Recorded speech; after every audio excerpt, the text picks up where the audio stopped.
Kita ke jamaah laki-laki, jamaah ikhwan yang insya Allah akan dijawab oleh Ustadz Ridho Febri.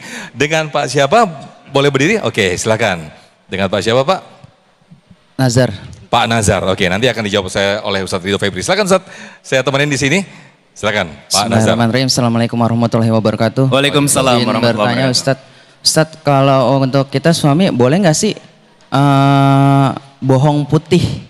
Bohong putih. Apa Jadi bohong putih? untuk meminimalisir cemburu dan riak-riak. Kayak misalkan kita istri masak asin, kita bilang Masya Allah. Dengan resiko besok asin lagi gitu. Iya. Bohong untuk kebaikan gitu ya? Bohong putih. Boleh nggak? Terima kasih. Assalamualaikum warahmatullahi wabarakatuh. Waalaikumsalam warahmatullahi wabarakatuh. Sebetulnya kalau secara kaidah dasar yang namanya bohong tetap bohong. Tapi untuk di bagian tertentu itu diperbolehkan. Salah satunya ini yang beliau ngasih contoh barusan.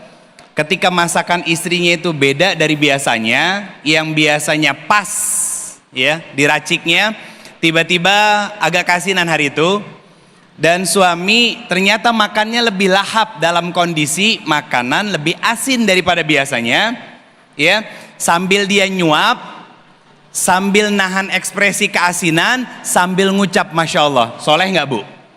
Soleh nggak? Laki di rumah begitu kagak? Kasian deh.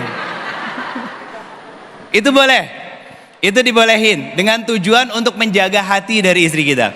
Yang nggak boleh itu, ya, dia chattingan lagi sama perempuan, ya, namanya Pak Joko, dikasih lope, itu yang nggak boleh, itu jelas dosa, itu namanya selingkuh non fisik.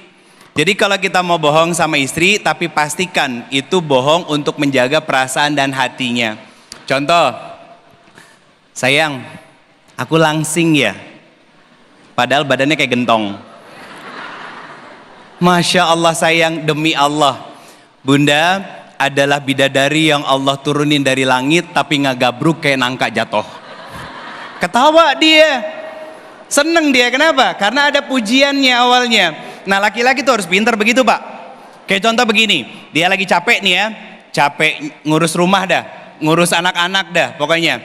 Tiba-tiba bini kita nih, dia lagi nyuci piring sama gelas beradu. Nah itu isyarat dari perempuan, dia nggak bisa ngomong tapi ngasih isyarat, Bang, aye lagi capek.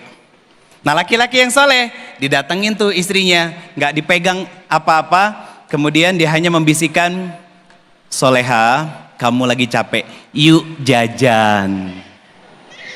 Seneng nggak dibegitu nama laki? Laki di rumah begitu kagak? Iya. Makanya doain ini majelis ilmu biar suami kita, laki kita makin soleh, ya. Dan jangan lupa untuk selalu memuji suami. Karena apa? Laki-laki itu butuh pujian. Perempuan itu makhluk validasi dan laki-laki itu makhluk eksistensi. Apa maksudnya? Nih Pak, pernah nggak seharian ya kita ngajakin jajan belanja bini kita, ya kan, dari pagi sampai sore makan segala macam dan lain sebagainya, ampe di rumah mau tidur, Pak sayang sama mama, pernah begitu? Oh sering. Itu perempuan, itu perempuan disebut sebagai makhluk validasi karena memang dia pengen selalu diakui keberadaannya sebagai salah satu wanita yang dicintai olehnya. Kalau laki-laki Bu disebut sebagai makhluk eksistensi, makanya jangan pelit-pelit buat muji laki. Kenapa? Kalau kita pelit muji laki, takutnya nanti dia dipuji sama perempuan lain di luar. Istilahnya dipuji sama kuntilanak tapi berjilbab. Hati-hati ya. Nah ini berkaitan sama Bunda tadi tentang suami yang selingkuh. Bisa jadi dia tidak mendapatkan tempat yang seharusnya di dalam rumah-rumahnya. Barakallahu fikum. Baik, terima kasih Ustadz Ridho Febri, Masya Allah tausiah sangat luar biasa sekali. Ustadz Mantun, terima kasih atas tausiahnya. Mudah-mudahan kita semuanya setelah mendapatkan tausiah, mendapatkan hikmah yang sangat luar biasa sekali. Tetaplah bersama kami di Damai Indonesiaku.